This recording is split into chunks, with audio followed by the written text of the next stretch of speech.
Guys हम बना रहे हैं खड़ंजा। कॉपी क्या बना रहे हैं? चॉकलेट।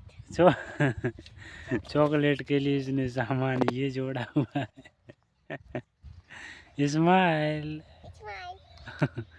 और प्याज का बीज बो रहे हैं, जो आप बोल रहे हैं कांदा। ये देखो, पहले बोएंगे और ये हालत हो जाती है भाई साहब, देख सकते हो आप बैठे बैठे क्या कर रहे हो? कम से कम सब्सक्राइब ही कर दो, ठीक है। मेहनत ये होती है मेहनत, और लुगाइयों को बढ़िया आराम करना होता है। मर्द का काम ही है ये देखो, ये सब करना है ना।